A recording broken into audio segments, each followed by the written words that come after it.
Welcome to Keep Off the Fence podcast, the first of hopefully many Matlock Town podcasts, unless this goes horribly wrong and you'll never hear of it again.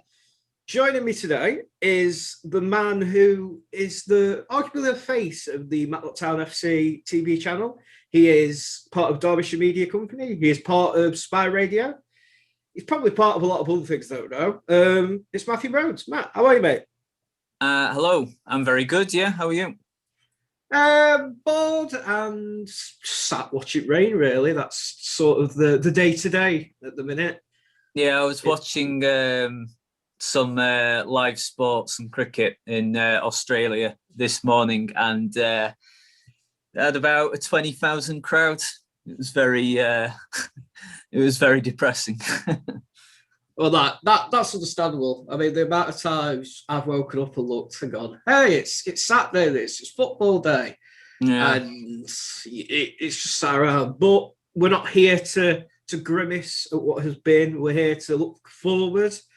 For those who don't know, it may well seem that everybody started a podcast during lockdown. It does seem to be the thing, and we thought, "Hey, we'll jump on the train, see what happens." So, first of all, the thoughts put out on this podcast are not always reflective of those of the clubs, of the individuals. So myself, Matt.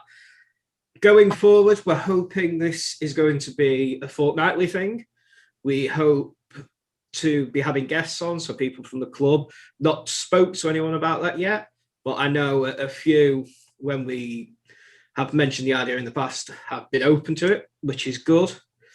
And we just want to have a laid-back chat, because we know a lot of people are missing that sort of pub environment where they go and talk nonsense with their mates. We're not going to be going into the intricacies of the pandemic response of the league or anything like that. It's just going to be a bit more of a gentle chat, and we'll try and keep it to 45 minutes to an hour. But if you're listening to this, you probably already noticed I tend to babble a lot, so I'll try and improve that. Might have a lot of editing to do.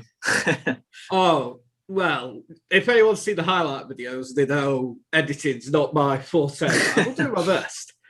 So, with that said, I just want to chauffeur myself and you as well, over to the news, which is, when we did this podcast, I know we spoke about it in the past, we thought, hey, let's do it when not a lot is happening. Obviously, the team's not played for a good while now. Can't trade. So we have to cast on it a bit further out for news.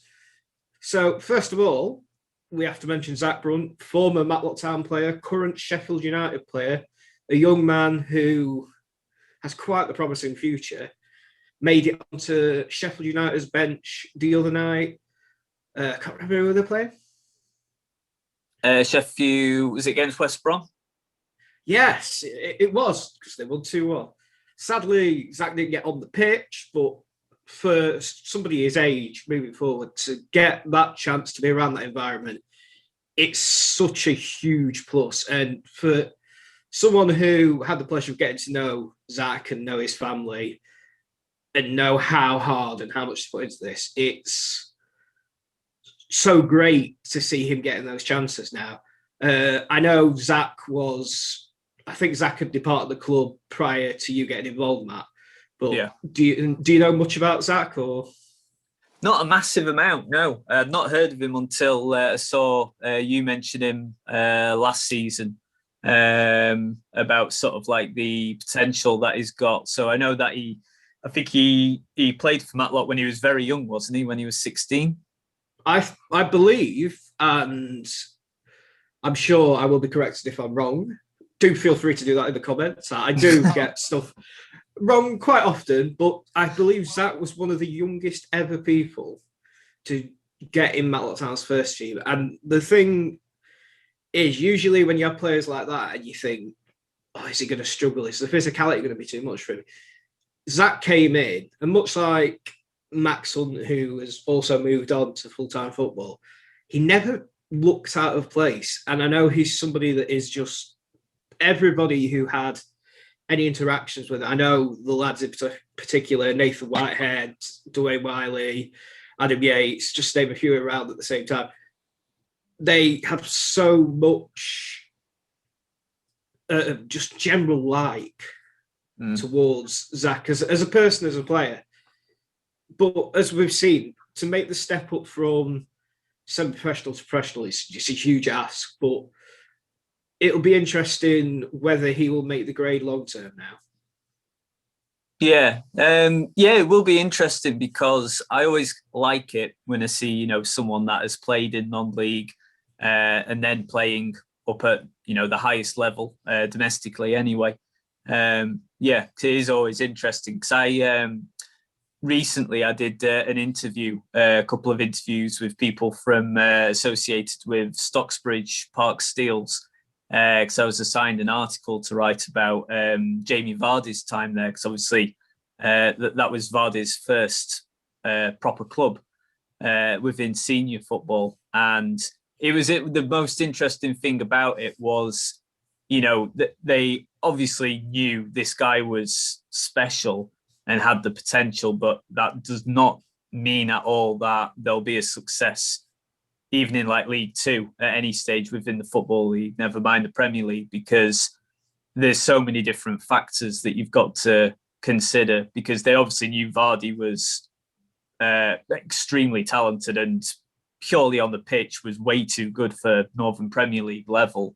But as it was explained to me, he was a bit of a lad and genuinely would come into some games still smelling of alcohol and stuff like that. So obviously not really taking the game very seriously at that point. And that's why a lot of teams who were very interested in him, like Rotherham and Crewe, in the end pulled out of making a deal for him because they just couldn't trust that he would get the off-the-field stuff right. And obviously they've been kicking themselves ever since. But it applies to stuff like players like Zach Brunt as well, who has played in non-league, because no matter how good you are at non-league and how much potential you've got, and clearly he must have loads for, to be in Matlock's first team at the age of 16, it doesn't necessarily mean that you're going to make it, within the Football League or even the Premier League. So I think the fact that Brunt, well, he didn't make an appearance, but, is in the full match day squad. And obviously for what was a crucial game for Sheffield United as well. And the fact that he's being considered for selection, I think shows that is professional off the pitch as well as on the pitch, which is just as important, really. So it kind of makes me feel like, he's got his head screwed on and he does want to go as far as possible within the game. So I always like stuff like that, because I like seeing players that have played in non-league and having the chance at success in the Football League. And fair play to him, because he could be in line to make a couple of Premier League appearances soon. So you never know, he might be the person to keep them up on the last day of the season. You never know. Well, stranger things have certainly happened. I just thought I'll jump in and show my Matlock bias here briefly. Certain Jamie Vardy you've just mentioned, I believe his best season at Northern Premier League level, he was outscored by some chap called Ross Anna. I don't know if you've heard of him. Obviously, back at the club now, which is great. I am such a sucker for a sentimental story when it comes to football and club legends returning, but I think you see it, it's so hard to make that transfer into full-time football. And Zach was somebody who he'd been at Derby County, he had trials for Atletico Madrid, he was the hot commodity. And it's difficult in football when you've got so many people around you telling you should take this path or you should take that path. And for Zach to then go, right, no, I want to find myself in football. I want to find that level of happiness and be able to just come to Matlock, just play me football, no pressure. And it's worked out for him. And hopefully he won't be the last Matlock player to make the Premier League side's bench. We've got Ashton Hall, ex-Matlock as well, who's at Sheffield United. So hopefully that will mean big things in their futures, and hopefully it'll not be long before we are sat here talking about Ashton and talking about Zach getting his first start. And as you say, if he keeps them up at end of season, perhaps we can revisit this topic and we can don your mystic mat and say, well, you knew before anyone else. Yeah. It's just I like stuff like that, and it's good just to keep a tab on what ex-players do, even if they don't make it into the football league. It's interesting to me, and just to see how, if players can really fulfill their potential, because clearly Zach Brunt has a lot of potential for him to be getting like tryouts at teams like Atletico Madrid and things like that. It's fantastic. And sure, we might be coming on to it in a little bit, but also players like Dan Brammell as well, who's very recently got his first Football League experience on the pitch with Barrow. Of course, played in Matlock's team under Steve Kittrick. He's an interesting one because obviously he had some really good performances, and you could tell he's got a lot of potential, but he seems to be one of those players that kind of needs an arm around the shoulder quite a lot. And sometimes, in my opinion anyway, I felt like he lost confidence quite easily. But if he can be confident all the time and he can fulfill his potential, he could do something within the Football League. So that's also worth keeping tabs on as well. For our listeners, you can tell Matt's a journalist because he's just interwoven the next topic very nicely. I'm sat here looking. I've got this lovely notepad open with. We will discuss this, but Matt's definitely on the ball. So we were going to Brunt to Brammell, and Brammell to now Bunny, who has made the move from Hartlepool to Grimsby Town. Another player returns to full-time football. Sadly, we didn't get to see a lot of Joe when he was with us because of the pandemic. I don't know if you've heard about it. No one really mentions it, but it sort of has dominated this season. But I think one of the best moments, South Shields away, you've got this Matlock side that's full of gusto, full of heart. And going to South Shields away is never easy. It is a club with ambitions to be a full-time outfit. And for Joe to set up Alex Byrne, who is his best mate, score that goal, even if that is the only contribution, what a great moment for not just the two lads in question, but the fans themselves. You always want to win those big games. And I think from what I've spoken to, I remember speaking to Paul Phillips, the manager. He was very quick to give praise about Bunny, saying he thought he was a player who wouldn't be with us long because he had potential to get back into the full-time game. I don't believe you were at the South Shields game due to ongoing pandemic issues. Oh no, I was there for that one. Yeah, I was there for South Shields. Oh, did you get the train up? Yes, I did. Yeah, I did get the train for South Shields. Yeah, I'm glad one of us remembers. So, given it was only one of two games he played for Matlock, because of course he won the penalty against Radcliffe, which was then dispatched expertly by Deck Walker.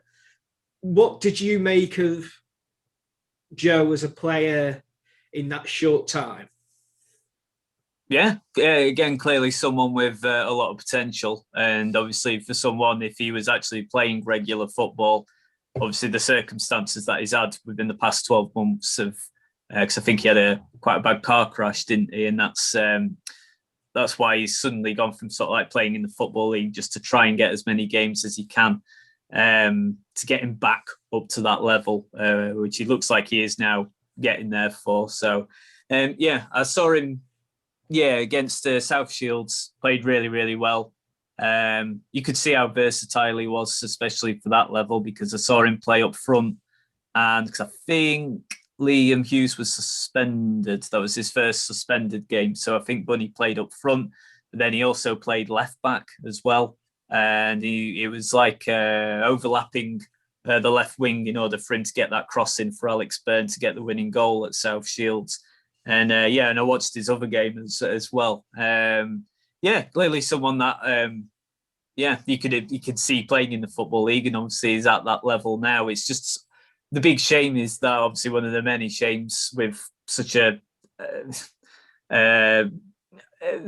damaged season because of the circumstances is that he would have played probably not tons of games, obviously, but he would have played a lot more, maybe got to double figures at least, if the season had been so badly affected. So we would have seen quite a bit more of him. No, maybe not would have scored loads because he could have alternated between being in defence and attack, but he certainly would have got 2 or 3 more assists at least, I think. So, it's a shame that fans only saw him for 2 games, and obviously even then it's still a limited amount of fans that could have gone. But that's a good story, and obviously everyone held him in high regard.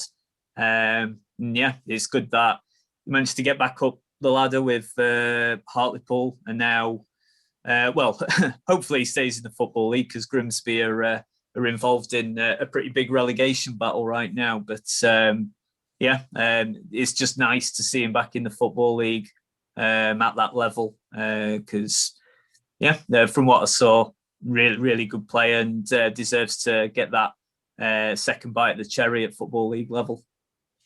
I know during that you mentioned the car crash he was involved in. I know he's spoken about it to another outlet and how it affected him. And I always, what I really enjoy about Matlock Town is the club is never afraid to give people a chance.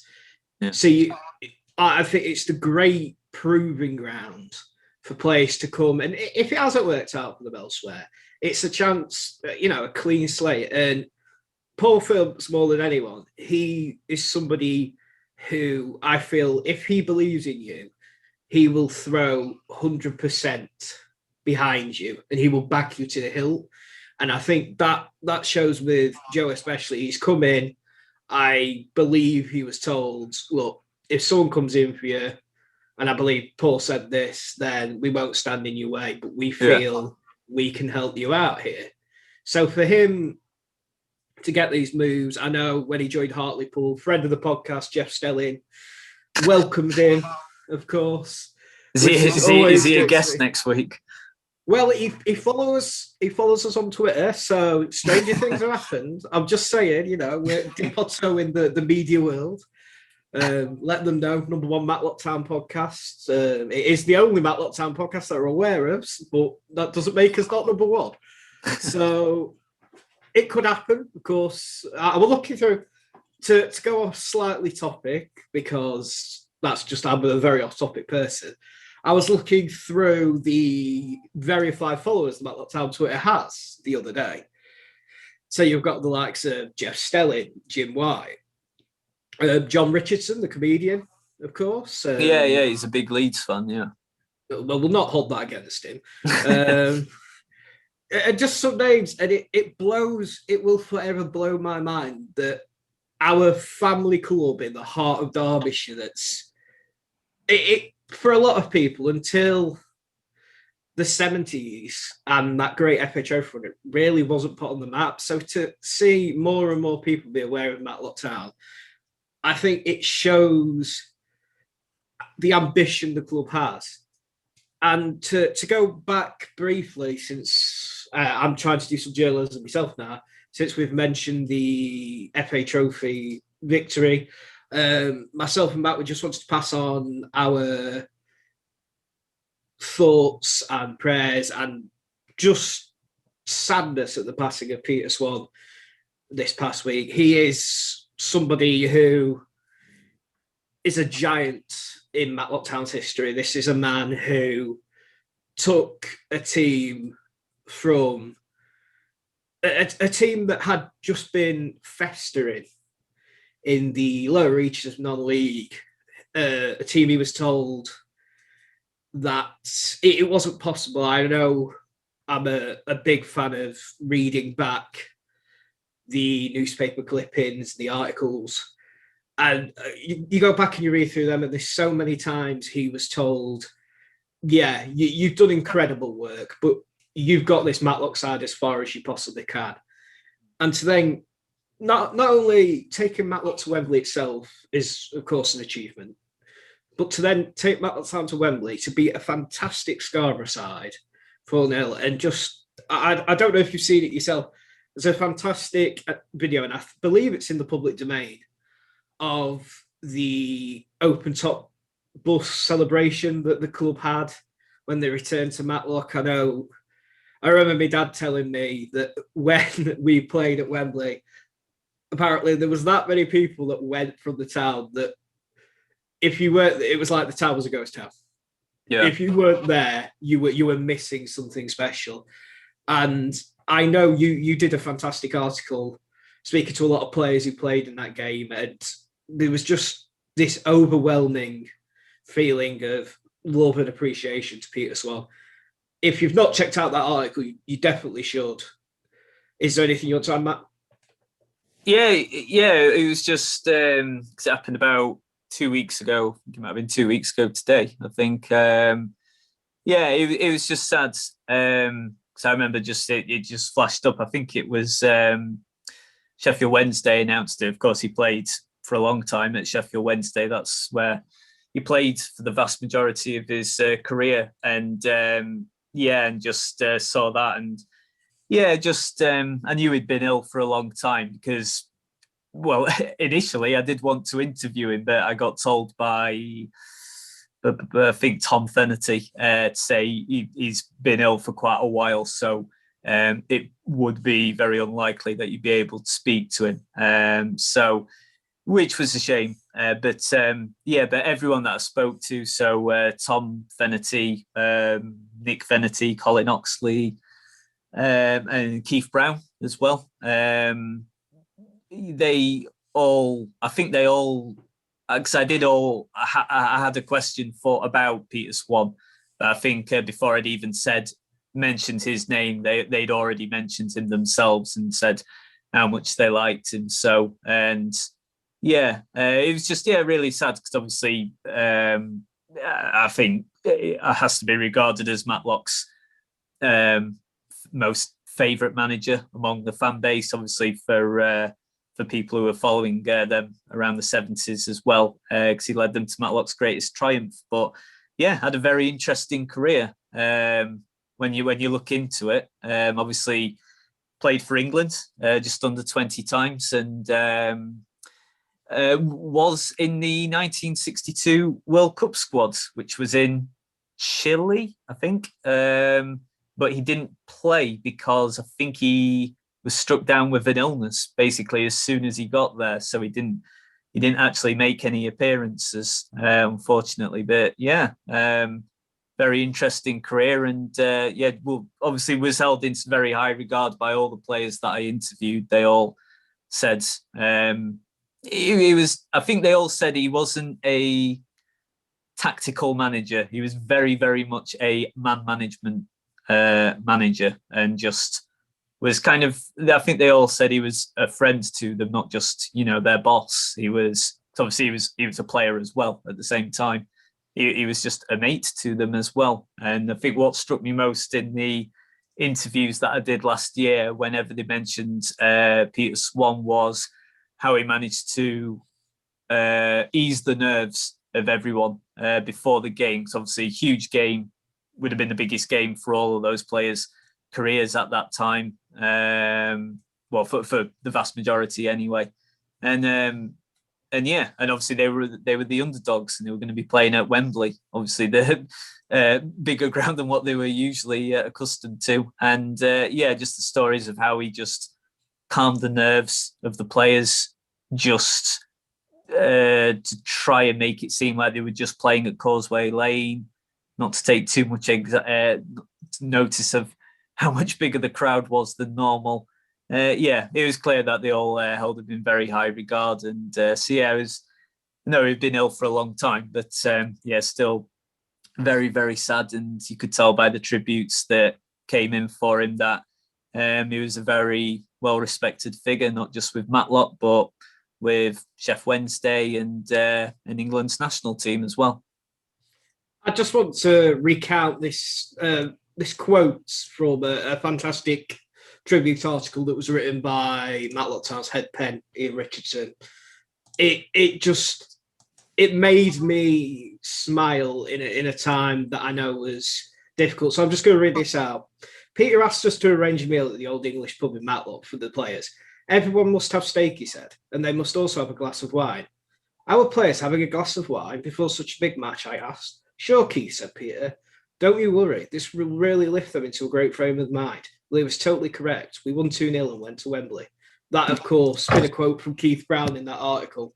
As you mentioned, somebody who has been at the club a long time. I know it was great to be able to hear his thoughts. And as we say, a lot of love and a lot of kind thoughts and just, a lot of good memories on Peter Swan. And we send our love to the Swan family as a whole.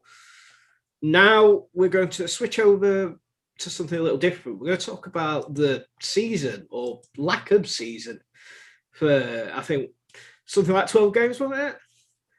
Yeah, and just as many cup games as there were league ones. It was 6 in the league and 6 in cups, yeah. I don't think I've ever known Matlock draw that many away cup games, because I know we played OJM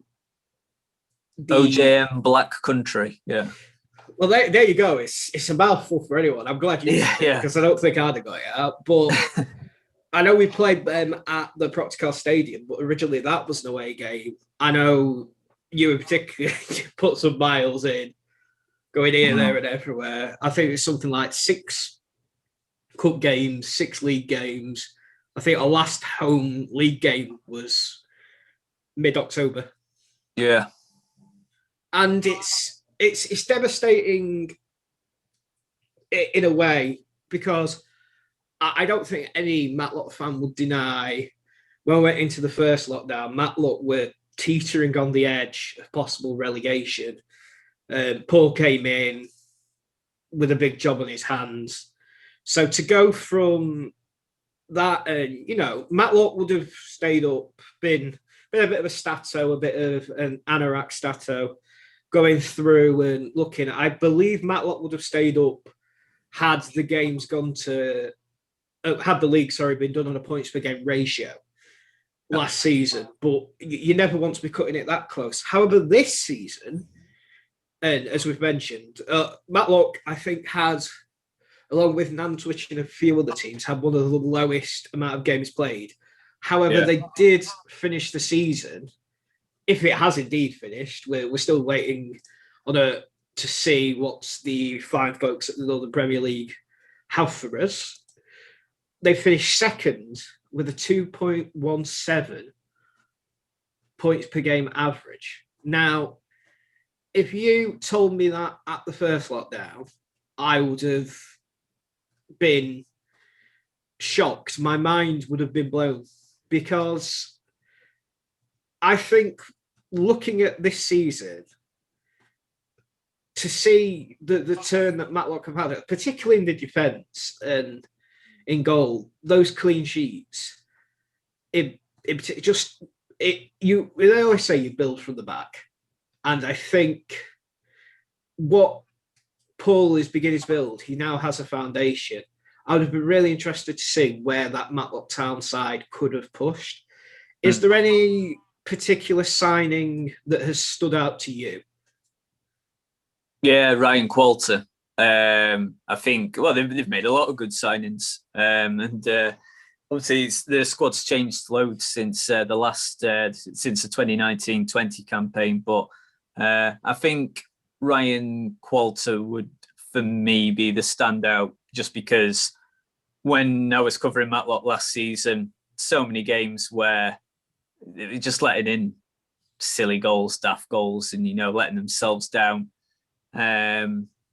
And it was happening like pretty much every game at one point, when they're obviously on a very really bad run of form. It just seemed to keep happening, where there was just defensive lapses. And apart from the very first league game, and apart from, well, actually, no, even then the defense was pretty solid. The attack weren't creating much. But apart from the very last competitive game of the season, well, that we think against Coleshill in the FA Trophy, the defense has been fantastic, and I think it's just been led really well by Qualter.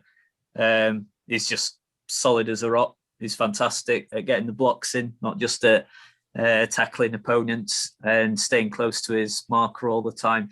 There's just not nowhere near as many silly errors going in as what there were last season. So yeah, Qualter was for me the standout.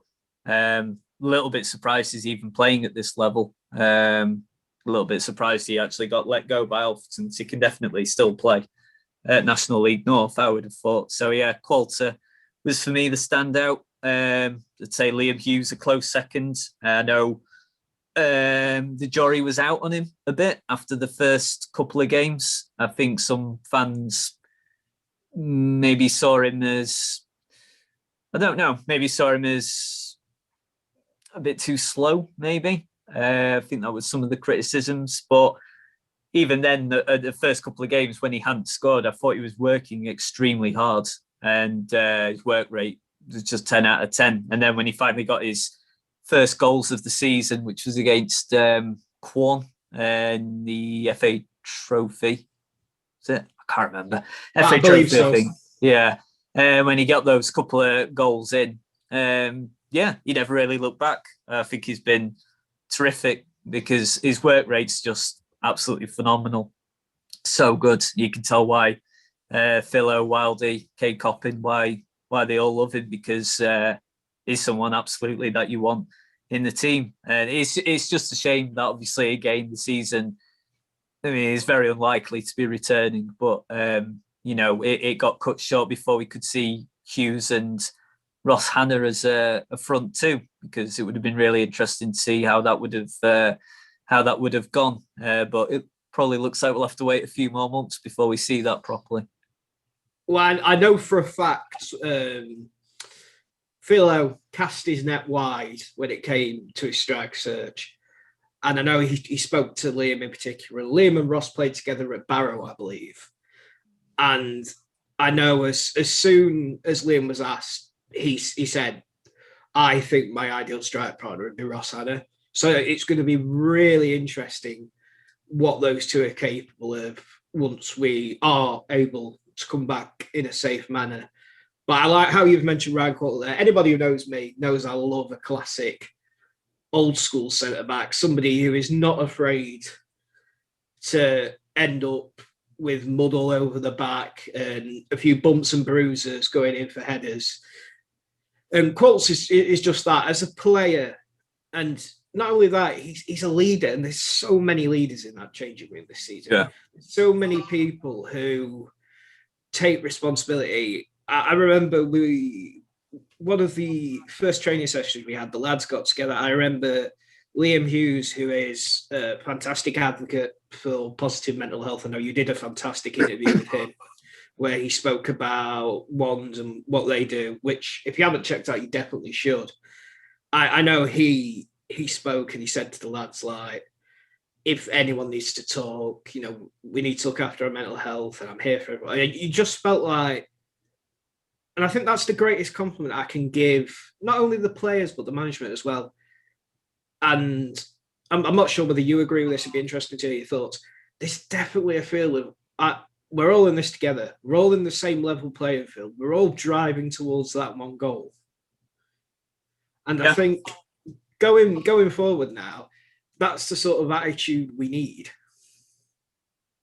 Yeah, definitely. I think the main contrast between the squad that we had last season and the one that Matlock had for this season is just the amount of leaders that we've got.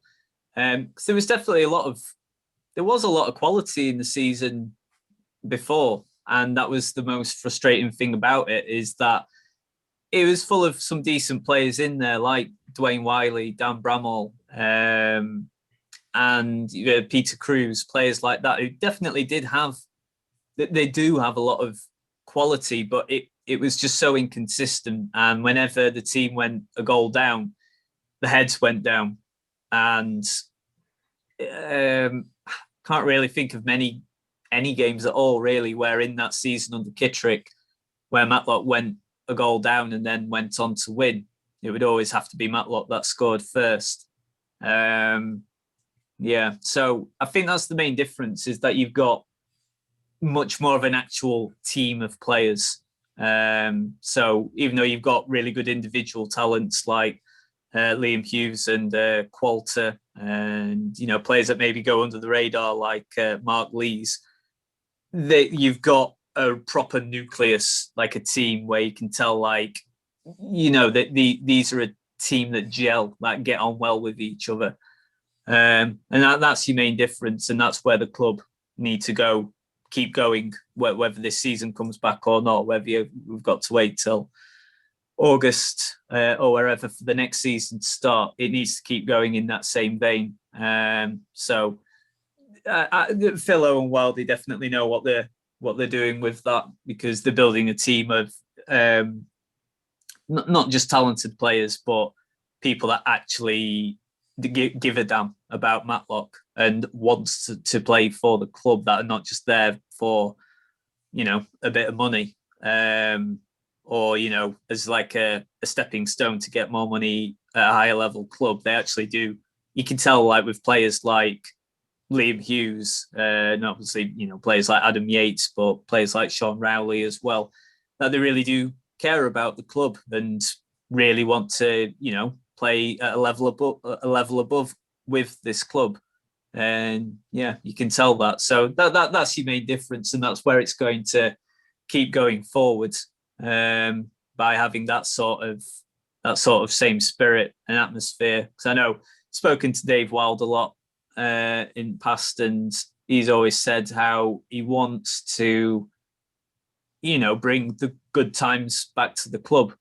And he's right when he says that the club have sort of drifted along for a while. And I think the chairman, Bryn Appley, has said sort of the same thing. We've been just drifting along, plodding along for a bit. Because I did an interview with him before where he said, in some ways, being a member of the Northern Premier League for decades, decade after decade, for a club of Matlock's size, probably can be considered quite an achievement, and it is.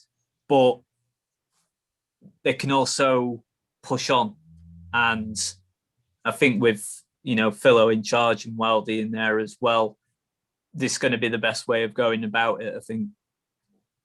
I agree with that. I think we're lucky in the sense that even through times of hardship on the pitch, the fan support has never dipped. The club always has done excellent numbers when it comes to attendance. I know, bettering some of those in the league above. So I feel, for me, the thing that Matlock has missed over time is we've always missed having a foundation to bring up. We're always looking at the start of the season and we're thinking, I need to bring in 11, 12, 13 players because this whole squad needs reshaping. Because for whatever reason, and just because of how football is, sometimes things don't work out. Yeah. So when we go back now and thinking whether this season resumes or whether we start a new season or whatever happens, that you look at that squad and you think, this squad with maybe 3 or 4 additions tops could really be capable of pushing on. And I know you mentioned Mark Lees. I am first signee to the Mark Lees fan club. As a fan, I think if you really get football and you love football, you will realise what an integral key a Mark Lees sort of player is to that team. Because, don't get me wrong, he's, the likelihood of him picking out a 60-yard pass is not the highest. But it amazes me he doesn't come off the pitch about 2 inches shorter, because the amount of running and work rate he does. And we've seen the side of that, definitely. We've gone from what looks to be a conventional 4-4-2. I know Paul likes to play, obviously, the 3 centre-backs, Ryan Qualter, Adam Yates, Sam Edgerton, all of which have been great. You've got your right wing back, your left wing back. Looking at it now, and there's somebody I want to give a quick mention to as well, is Rhys Kendall. Yeah. Because here's a man, when he came to the club, he was somebody that I know came with a lot of noise behind him in how there were a lot of expectation. And I know he's only a young man. I can say that, even though I'm only 29, yet look about 40. But he is someone who had to wait for his chance. I know Lewis Turner was before him in the pecking order. And you wondered, is this going to work out for Rhys at Matlock? Is he going to be capable? And when Lewis moved on, it felt like it was really a sink or swim moment for Rhys. And when he stepped into that side now, and he took it by the scruff of the neck, and he is somebody who's just come on leaps and bounds. And he is somebody, I remember when we signed him, Philo said, this is a lad who has all the potential in the world. And he's just showing it now, week on week. This is a guy who, like, I think last season, we scored 1 goal from defence. Yeah. All season, which I think was James Williamson against Kidsgrove. Yeah, and then he left the club about 2 weeks after that. Yeah. Yeah. We'll not hold it against him. I'm sure Gainsborough's lovely at this time of year. But that was something that I know Dave Wild in particular, who is big into his stats and his technology, it was something they pointed out. So you look at it now, Rhys Kendall, Det Walker, those sort of players, Ryan Coulter, popping up with goals. It's vital, because you shouldn't ever have to rely on one source for goals. Because if you do, and that source gets injured or player moves on, that's where it's a struggle. So going the 3-5-2 route, which it appears to me what we play, although Philo has been known to chop and change, he is capable of that. There's a man who, for me, and it'd be interesting if you agree with me, is the best winger in the Northern Premier League. Maybe the angriest as well. And that man is Alex Byrne. What a player, and what an absolute pleasure to watch. Yeah. He's, I think, what embodies his potential the most was the game away at South Shields, where he like pretty much all the Matlock team, just puts 100% work rate in, and obviously really, really cares about the team as well. It's just because he's mainly sort of like the set piece man with the free kicks and putting the crosses in. Again, it's just that was something that Matlock just didn't really have last season. Matlock's main goal threat was Marcus Marshall, who was terrific and did really, really well last season, because there was so much pressure on his shoulders, because he wasn't even an out and out striker.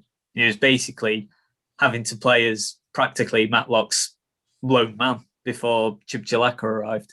And that was why it just didn't really work out for Matlock last season, because there was just no threat. We had no good threat really from crosses coming in from the wing and stuff like that, or from set pieces. Whereas now you do have someone who actually is a proper playmaker and is your main creative outlet when you've got a guy out on the wings. So Alex Byrne is a really good example of how Matlock have moved on since last season.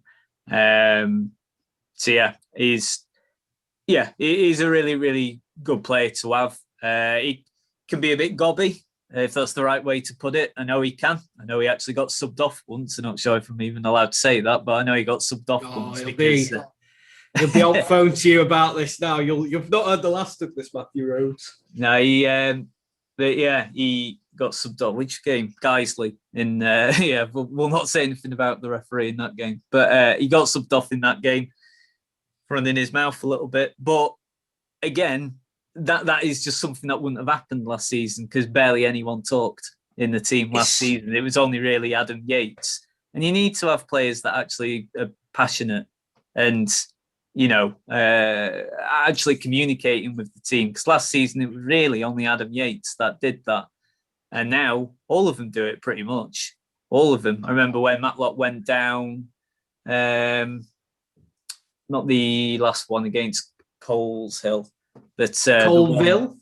I think it was Colville actually. Yeah, in that game, because obviously Matlock went 2-0 down fairly early on. After about 30 minutes, they were already 2-0 down, and everyone was just like pumping each other up and actually communicating and saying this is what we need to do better. And I've also seen it when Matlock have been in winning positions as well. Players like Qualter and Byrne actually still communicating with players and saying how this should be better and that this is what we need to keep doing and to not let concentration slip. That kind of thing just didn't really happen last season, and that's your main difference with a team that's being led by Philo and Wildy. It's just a lot better. So it's just you need players in like that, and Alex Byrne's another good example of that. It's as we said, there's so many leaders in that dressing room now, and I think to be a successful club, and I know how hard it is in the league to get these sort of players, but you need somebody who, even when they're having an off day, is capable of summoning something special up. And Alex is just one of those players. I mean, you look at the amount of assists he's got this season. Yeah. Whether it be from set pieces, dead ball situations, whether it be from crosses alone, it's that dynamic that's changed. And when you've got players who are capable of heading the ball, the likes of Hughes, Qualter, Yates, Edgerton, Spencer Harris, just to name a few, it's no good having those players if you haven't got somebody who is capable of whipping a ball in.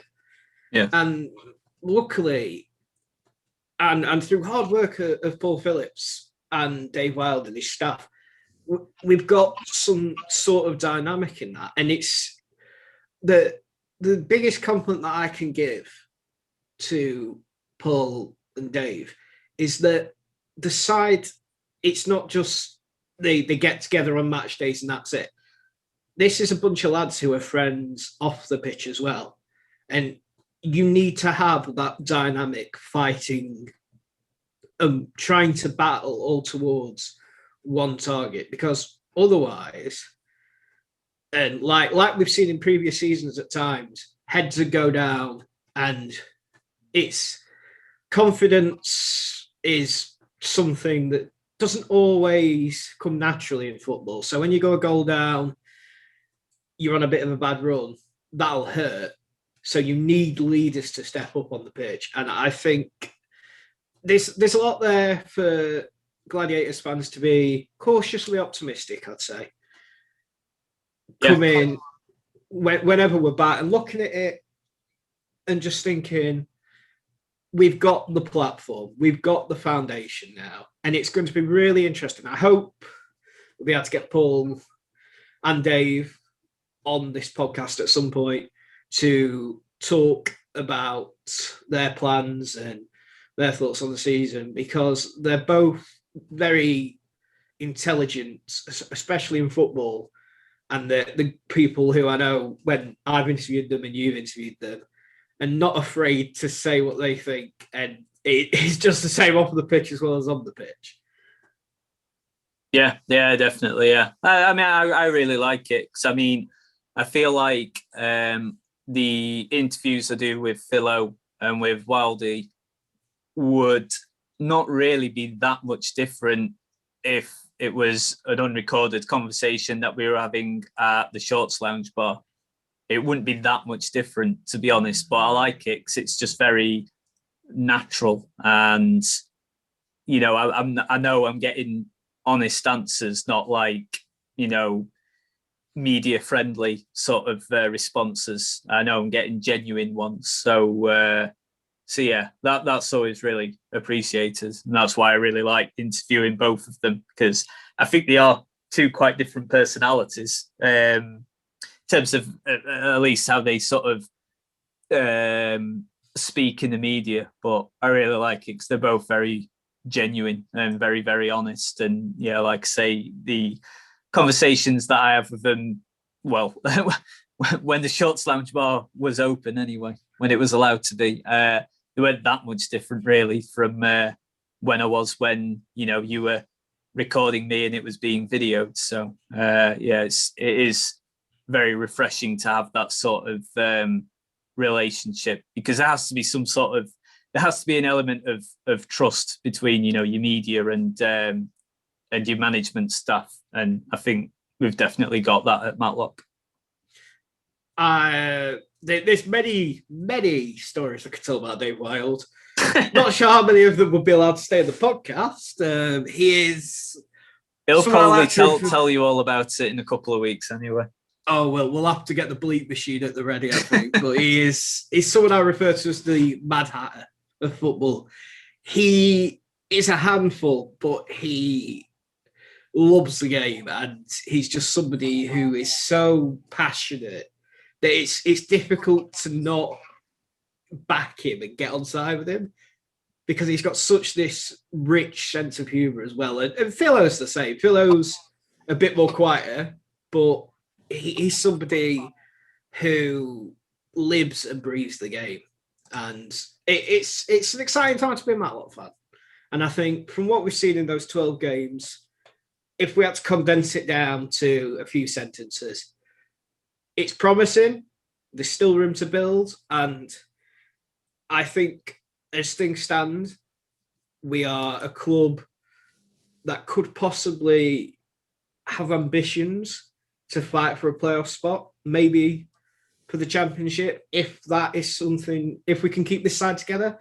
And it's going to be interesting when the football does return to see that side get back together and see if they can get the flow and the style of gameplay that we've already seen this season.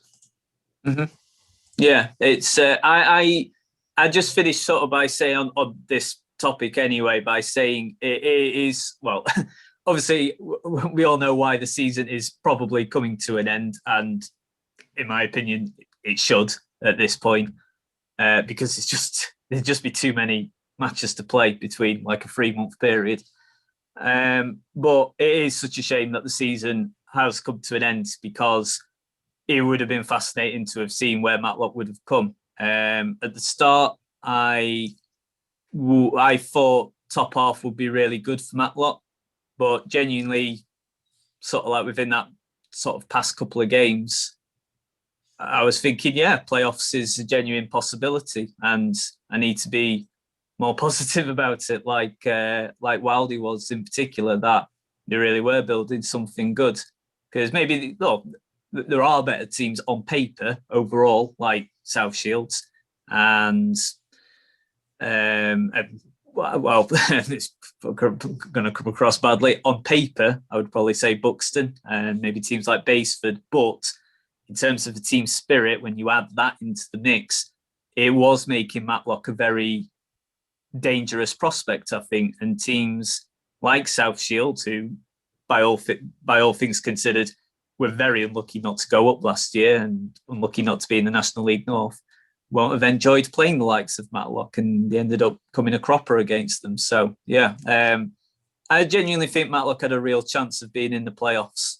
And obviously, if you get to that stage, it's a bit of a lottery, especially when it's not over 2 legs. So yeah, who knows? It's just a real shame that we'll probably never get to find out. Well, I know you mentioned our friends down the A6 there. I know they must be thrilled to be even mentioned in the same sentence as the great Matlock Town. But we'll leave that there, because we don't want this podcast going 3 hours of me telling you the many ways that Matlock Town is better than Buxton FC. And as I say, thoughts are mine, nobody else's, but nod, nod, wink, wink.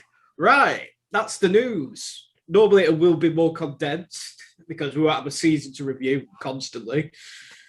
Unless we're told Well, unless we're told next week we're coming back and to get everything ready. Now, for our next segment of the podcast, it's like a Terry's chocolate orange. We're segmented and we're breaking into the good bit. We're heading over to our friends at the footballarchives.com for a segment that doesn't have a name, but is likely to just be called On This Day. Because on this day, Matlock Town, 6th of February, 1971, Matlock Town beats a club. I don't know if you've heard of the Burton Albion. I've heard of them, yeah. Winning 2-1 in front of a crowd of 2,832. A club that now you look at it, you look at Burton Albion and see what they've achieved, and it's like, will other non-league clubs be able to achieve that in the future? So that is just one of several games. Of course, we've got we had a little toddle over to Wales on the 6th of February 1988, where we played Bangor City. Won that game 2-0. Bit of a Northern Premier League triumph for us there. The most recent game on this date was in 2018 when we played Warrington Town. Sadly, we lost that game. I seem to remember it was bitterly cold and I lost feeling in my fingers. So not only was the result poor, I had no feeling in my fingers. I remember the editing of the video took twice as long. So if you want to check out more stats, thefootballarchives.com, great website, full of stats for any team you want, any non-league team. Highly recommend you go check them out. And this segment will be back. Hopefully, we'll be able to talk about a few more games, be able to talk about a few games with our guests that will hopefully come on this podcast if they're still listening. And who knows, this segment will hopefully develop and we'll see what happens. Now, moving on to getting to know Matthew Rhodes, a man who, to my knowledge, and he's got, you'll not be able to see this because it's not a visual podcast, it's an audio podcast, but I've noticed he keeps looking off the screen ever so slightly. And I have a feeling that is because his beloved Aston Villa are currently playing, as we record this. And to my knowledge, and I'm sure he'll correct me if I'm wrong, they're 1-0 up against Mikel Arteta's Arsenal side. I've switched it off just in case I was getting a bit too distracted by it. The last I checked, Villa, oh my word. So that might need to be cut out a little bit. So I've just found out that Chesterfield's game has been called off because of another positive coronavirus test. Unbelievable. Anyway, Villa were 1-0 up, but I've not checked it for a bit because I was worried I was getting a bit too distracted. But yeah, I'm a big Villa and Chesterfield fan, and so just found unbelievably another Chesterfield game has been called off. So I think some people, correct me if I'm wrong, would say you're a bit of a glutton for punishment when it comes to supporting football clubs then. What is it about, like, what links you to Aston Villa and Chesterfield? I know you previously have lived in Chesterfield, you now live in Sheffield. What do you have links with this club? Is it family related, or is it a case of, as a kid, you watched Aston Villa, saw David Ginola and just thought, that's football club for me? Well, in terms of Villa, there was, I have no links to Birmingham whatsoever. So the story that I would always give out, just because it was just easier to say, was just my granddad on my dad's side supported them and was a big supporter, which was true. He was a very big supporter of Aston Villa.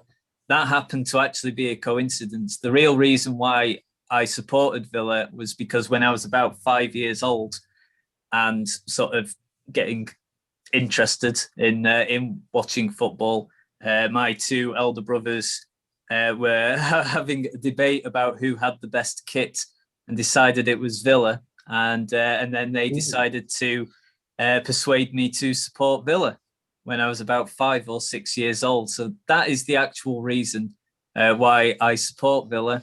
It's a very daft reason, and that's why for ages I just said, yeah, it's because my granddad supports them, which just happened to be a coincidence. But but once you have attached yourself to a team as much as I've wanted to over certain years, you just can't get rid of it. And so I've always supported Villa. But obviously I'm a two team supporting horrible person because I'm born in Chesterfield, lived there up until I was 18 before I moved to uni to do my undergrad. So that's where the Chesterfield supporting comes from as well. So when I got a bit older and realised, not everything was about the Premier League, a sort of the interest in Chesterfield, whilst it was there, it grew more and more and ended up surpassing Villa. I think we'll have a chairman, Mr. Brinapley, shaking his fist at Best Kit. We know he's an ardent Everton fan. Fun fact here, just throwing it in. Everton formed the same year as Matlock Town. One of the chances, 1878. Not know that. Useless knowledge that no one needed to know, but there you go. But I know what you mean. I remember I was really fortunate as a child. My family has watched Matlock for over 100 years. I'd say my dad's mum took him to games. My dad took me. And there's a very famous Bobby Robson quote about what football is and getting there and just seeing the pitch and being overcome and just falling in love with what non-league just football in general is about. And I remember going to my first few games and just that was my treat on Saturday. My dad would take me to the game. And there's nothing like backing a football club, because especially when it comes to a non-league club, because you'll be in the classroom and everyone will be around, I support Man United, I support Manchester City, Chelsea, Spurs, Aston Villa, loads of different teams. And then they come to you, go, who do you support, James? I go, oh, Matlock Town. And they go, oh, Matlock Town. Yeah. But the difference is I actually was able to go watch the club on Saturday. Well, yeah. And at primary school, I would always be laughed at when I said I supported Villa, because genuinely at that point, everyone supported Man U. Everyone supported Man U. And then sort of around secondary school, my first team would be Chesterfield, and then it would either be people supported Man U, or some would support Sheff Wednesday, some would support Sheff United.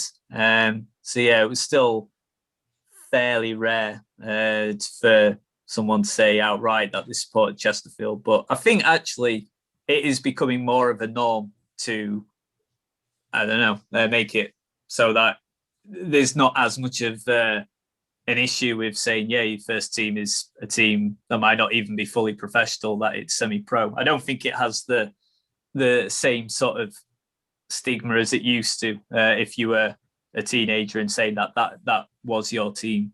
I think that's changed a little bit over the years. Apologies there if anyone can hear me cat chiming in. He's just a noisy bugger. He's just having a little moan. So we're prepared to play to him on that one. But for me, I remember there was an injury in a game and the ball was put out for a throw-in.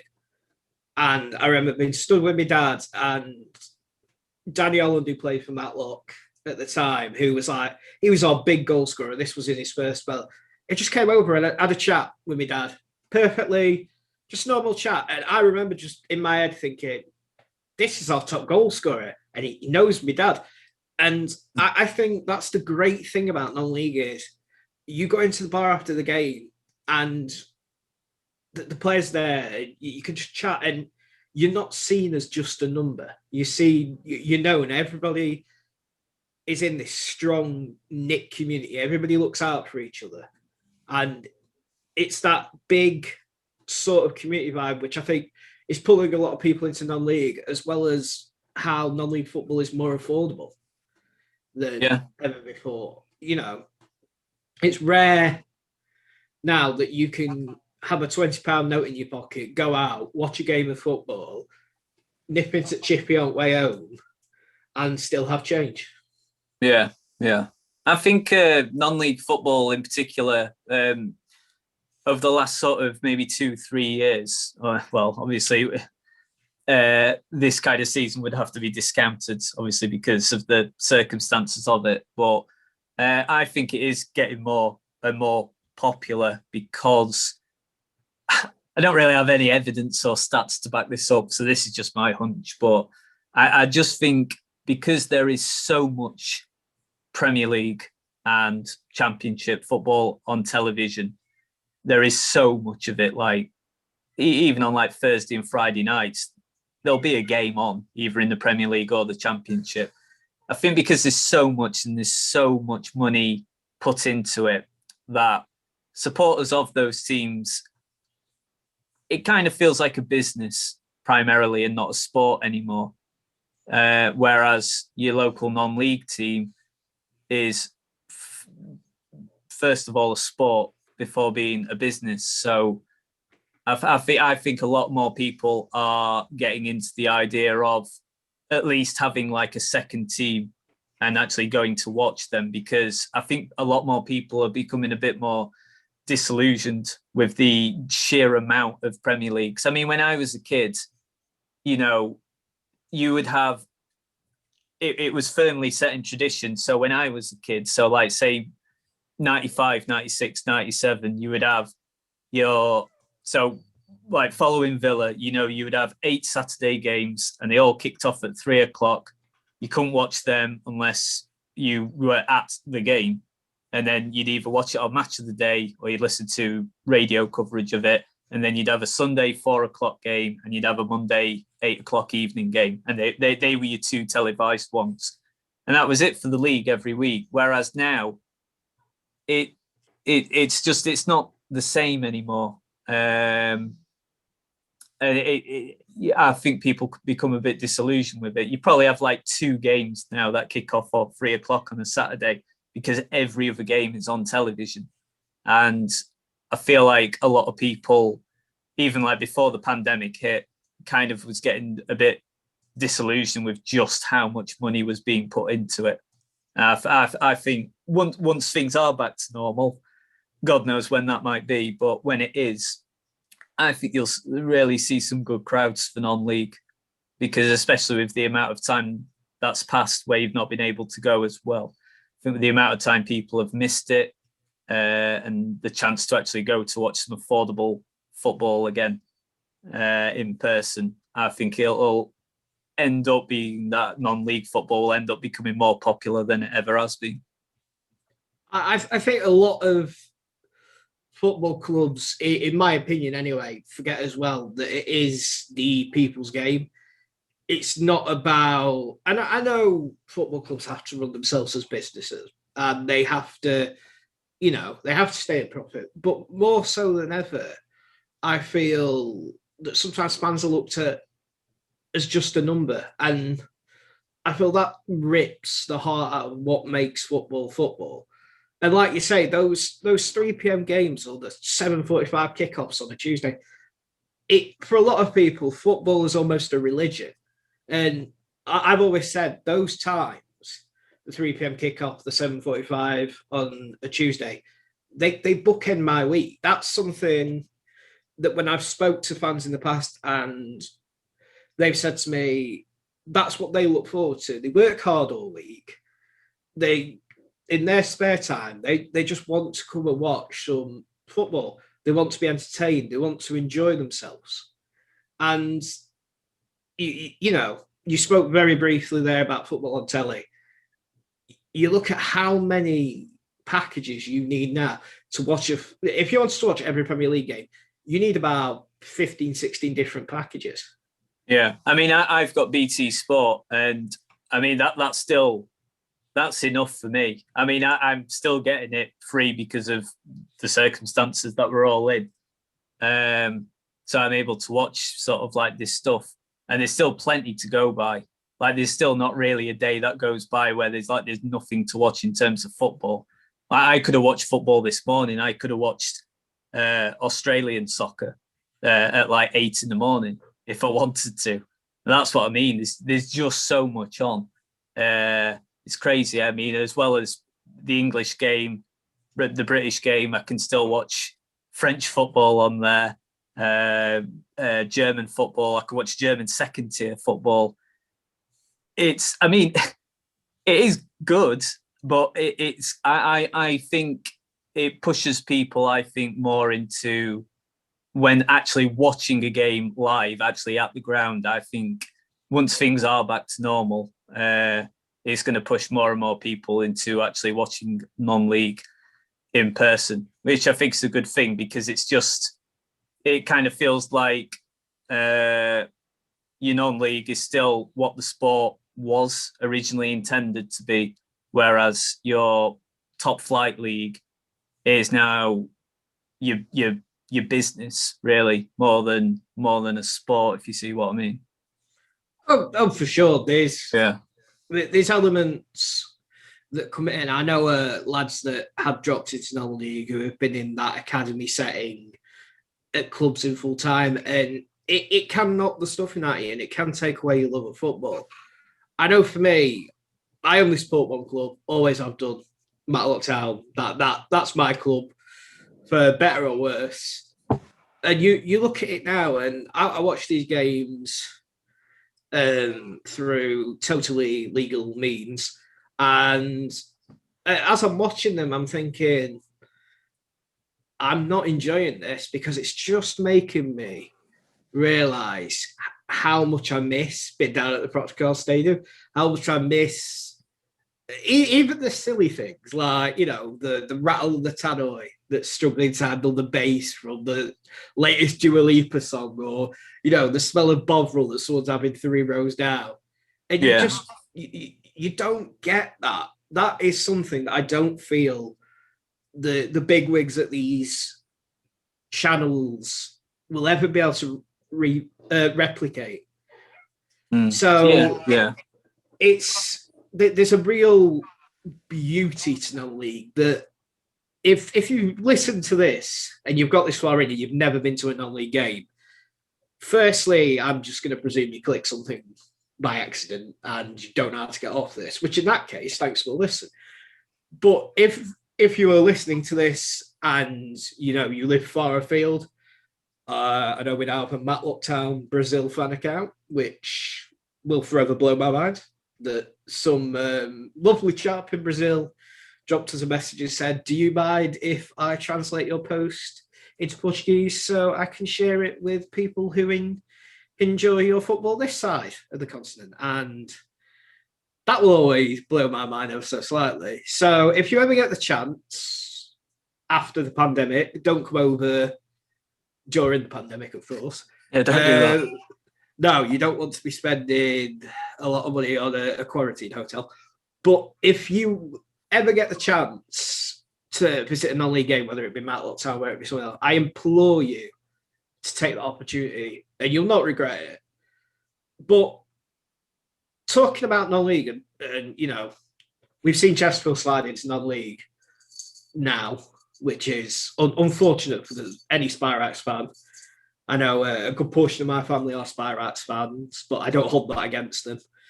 I love them all equally. I mean, my dad had the right idea as a Matlock Town fan, of course, but what made you... I know you took journalism at university, I believe. No, I didn't know. I did. My undergrad was in English literature, creative writing and practice, and my master's was in writing. I did student radio at Lancaster University. I always imagined student radio and hospital radio is very much like that. If you remember Alan Partridge, Mid Morning Matters sketch, that's yeah, always some of it is like that, yeah. And I love it. I remember doing a bit of radio myself and trying to link everything together, and then I just realised No one's listening for you, James. They're listening for the music. Just put the music on. Stop talking. And that was my mum. So the less said, the better. But you then make the move, and I will give you all the credit in the world. You were one of the most hardworking and ambitious people in the journalism field. You're constantly wanting to make content, and you seem to really care about what you put out, which is, I feel, it is the main thing when it comes to journalism you need to do. But what was it about Matlock Town that you thought, that's the club that I want to be involved with? So I'd not done anything for a long time because I'd done Lancaster City coverage when they were a division below Matlock at that time. Because I was at Lancaster 2006 to 2009. So I did Lancaster for the last 2 years there, and that was just like completely thrown into the deep end. The guy who was the head of sport at the station before me had this idea to do Lancaster City commentaries, and I ended up joining their sports team and just did it because it was something I was interested in doing and would like to have done as a career. So did that without like any training whatsoever. So God knows what that sounds like now if I was to listen to it now. But I really, really enjoyed it, and then was very naive after that finished, because thinking, well, I'll just work in radio when university finished, and then the credit crunch happened and the recession, and then it just became a question of I just need to find a job anywhere, full stop. In 2009, 2010, did a little bit of hospital radio. HBS, Hospital Broadcasting Sheffield, did that for 6 months. And then after that, kind of gave up, kind of felt a bit sorry for myself because I've realized it was a lot harder than what I thought to get into any sort of like radio or media. So I kind of gave up for a number of years. And then there was, I liked the Chesterfield media coverage from about like 3 years ago.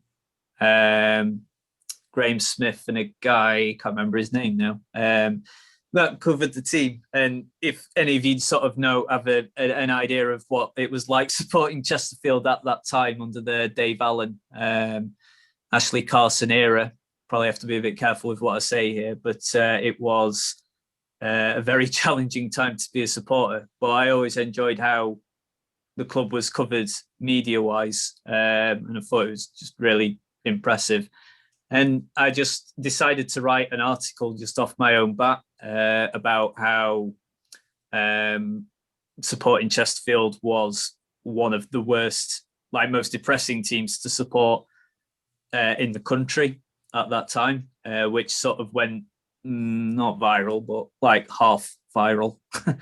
It went locally viral. And yeah, and then it suddenly made me think, why have I not been doing this? Like, I really enjoyed it. Even if it didn't work out, I enjoy doing it.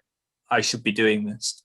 And then I noticed Holly Bacon, another journalist on Twitter, just put up a job advertisement with Derbyshire Media Company that was run by Josh Smith, who works for, Peak FM, when that used to be a thing, and BBC Radio Derby.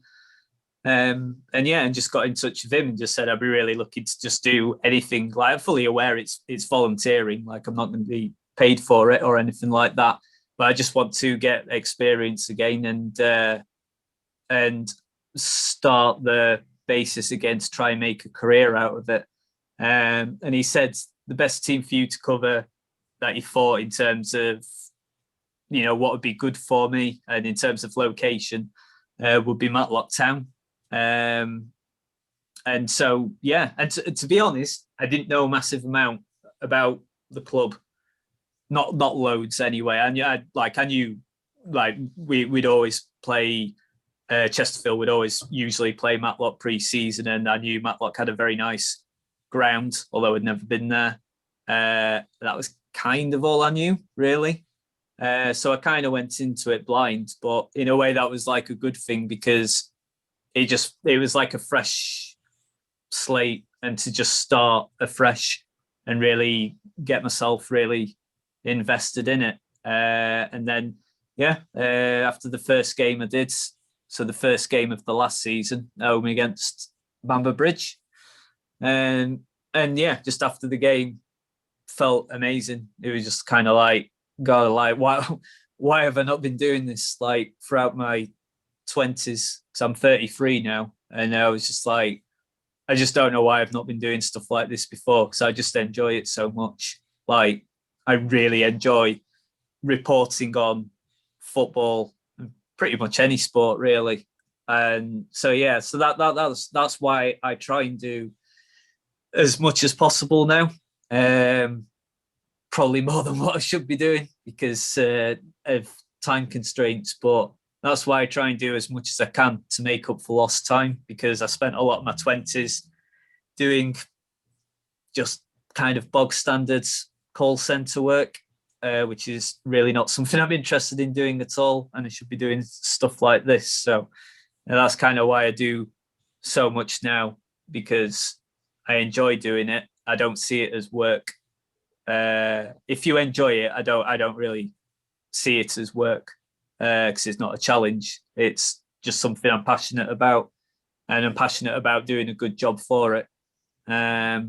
So that's why I do as much as I can with the club because I really, really enjoy it, and that's the main thing about it, really. I just want to point out to our listeners here, for those who don't, Matt said he was 33 there. I'm 29, right? And I just want to point out, Matt, full head of hair, looks younger than me. I'm 4 years younger than him, and somehow I look 20 years older. Where is the justice? That's what I want to know. Where's the justice in the world? Well, I've got plenty of hair at the back. I mean, it's all going at the front, but that's mainly because of my daughter. But it's going quickly at the front. Let me tell you, I kill for hair at the back. I'm bald as the day is long, put it that way. But get a Wayne Rooney hair transplant. Well, I'll have to talk to the club about that. I don't think I can sort of sneak that on expenses, really. Wilde'd sponsor it. I dread to think. I remember once. I'm going to tell a Dave Wild story. I wasn't going to, but I will. I mean, that could be a feature in itself. Oh, it could. I remember we played Grantham at FA Cup. We beat and we're all buzzing. And, Callum Dolan scored this last 10-minute goal, and we're all like, so me and Matt come down, stadium's cleared out, see Wildy. First thing he says to me, he says, "How fast do you think I can run around this running track?" And I'm just looking at him, I'm like, of all the things, Dave, of all the things you could have come out with there, that was not the one I was expecting. And he said, "Oh, well, I'm going to do it, time me." And that just, if you wanted the Dave Wild in a nutshell, that'd be sort of it. But I want to point out to our listeners as well, that are hopefully still here and not sick of my voice by this point. But for those who are still here, Matt has, when he comes to covering games, Matt pays his own travel.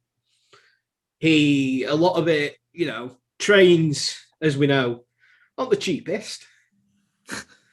But a lot of what Matt does is voluntary. A lot of it is experience. And I'm sort of amazed he's still with us, to be honest, in that regard. But coming from Sheffield, it's not cheap. So if you see Matt at a game after the pandemic and you want to thank him for his coverage, do buy him a pint, or because he doesn't drive, so we ain't got to worry about that. So if you want to thank him, chuck a half a pint his way, or if you feel a bit fancy, chuck a full pint his way. Now, not only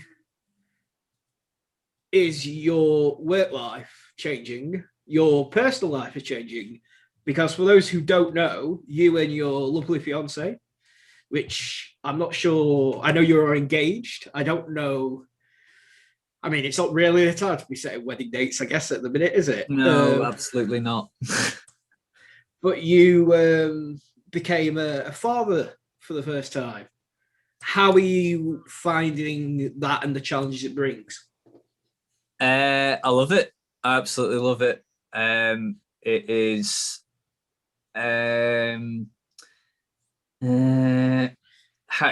hard to sum up in a few sentences, but it's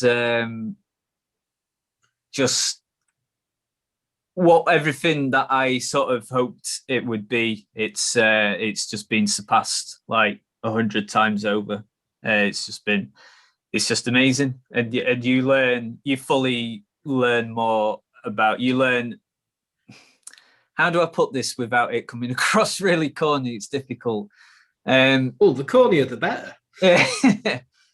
The more I think you end up learning fully who you are as a person, and it's good. It's because I struggle with anxiety very badly, and used to struggle with it more before I was on medication. But basically, all the worries that I had about myself have gone now, but they just become transferred over to your child. So so I still have the same amount of worry and anxiety, but it doesn't really go on myself now. It just goes on to my child. So it's just fantastic. She's a very smiley and happy baby. She's just under 6 months old, but she only sees myself and my fiance.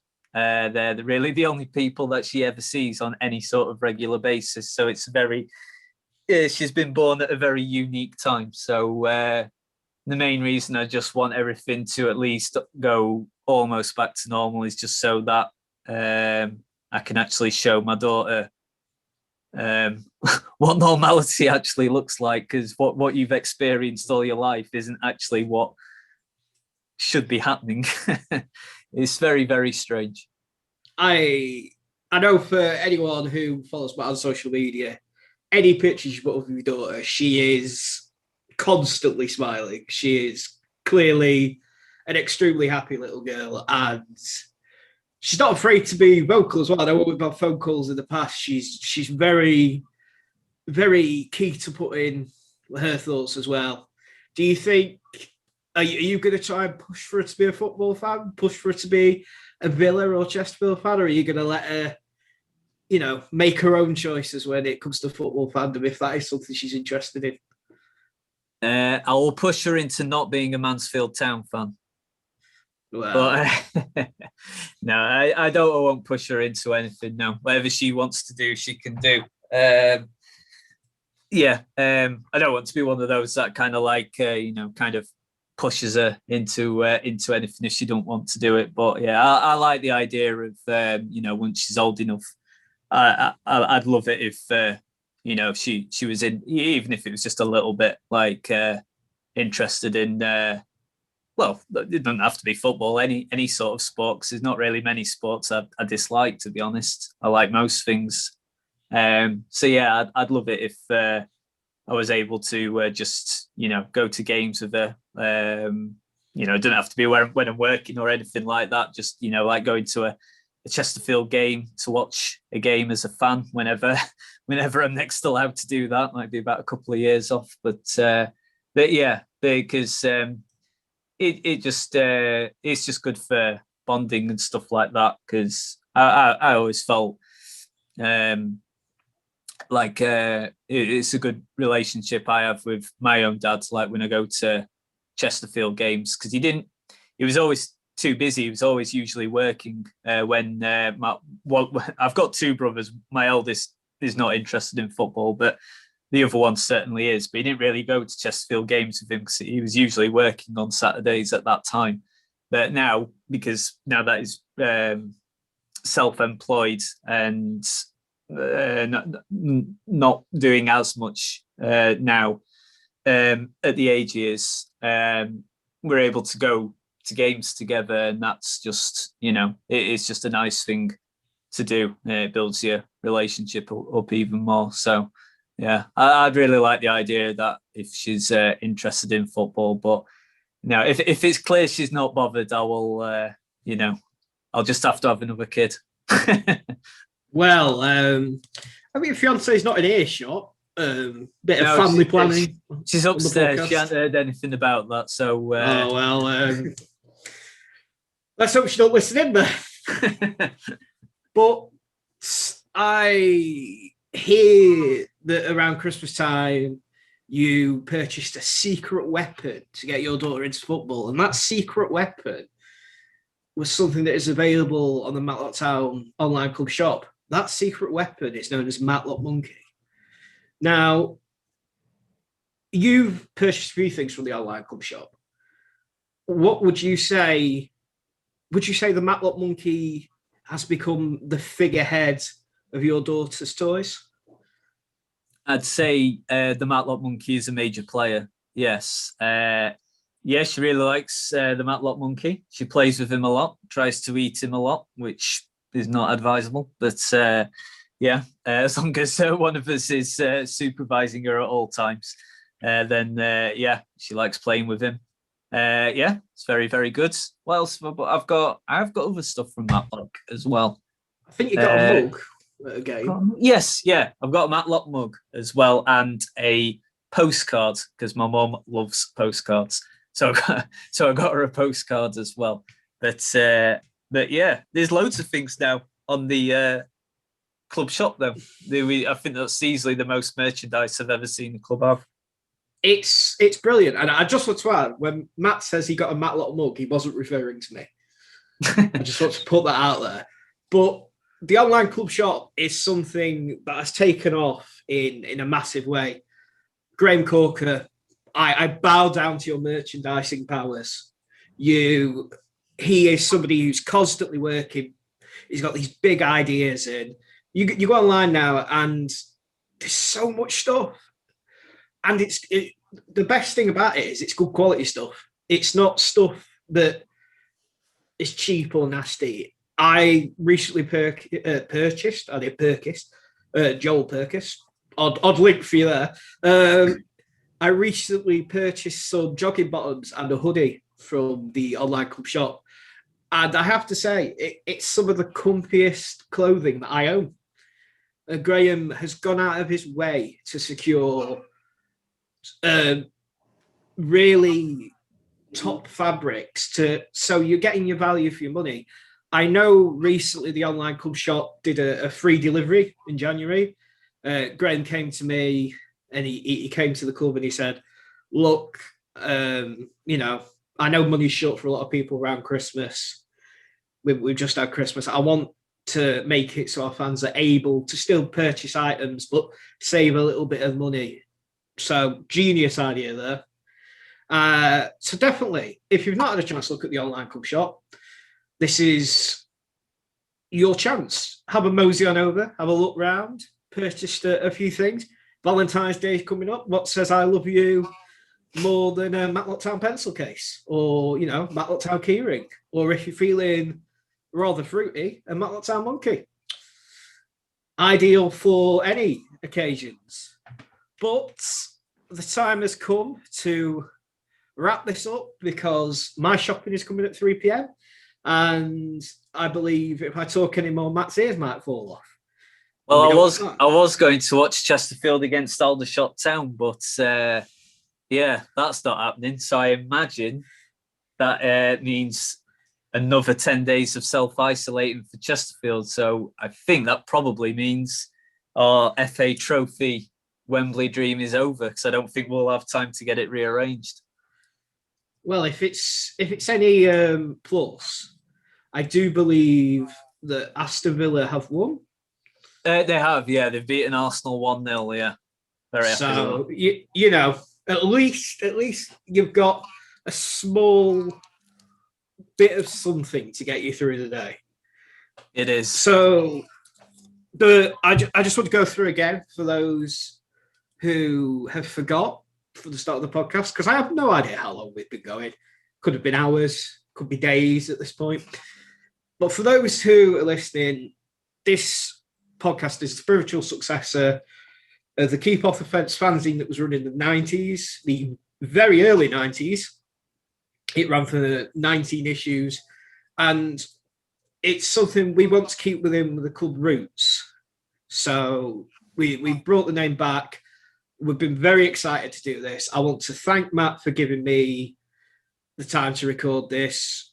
Matt will be joining us for every episode, hopefully, unless he gets bored of me, then, which is totally fair. Hopefully, next time out, we will have a guest with us. That guest is to be determined. I'm not sure yet. If there is anybody in particular that you are jonesing to hear the dulcet tones of on this podcast, let us know. Whack it in the comments. We will have a read through. Any segment suggestions? Whack them in the comments. I will let you know that in the spotlight, the article-based version that used to be on the website will be coming back. That will be a segment we will be doing. Quick fire questions. We may chuck in a football quiz here and then. Test, Matt versus test a bit of local Matlock Town knowledge. See who knows the most about. I'll have a competition with Wildy because I know he'll do it. You could have. I mean, Wildy will do anything. You could have a competition where you say to him, "Oh, let's see how many times we can walk up and down the stairs in a day." He thrives on competition. But that is us done. So thank you for joining us. This was the Keep Off the Fence podcast. I've been James Griffiths, for better or for worse. Thank you again, Matthew Rhodes, for joining me, and we shall see you in hopefully a fortnight's time. Thank you very much. Thank you. Bye-bye.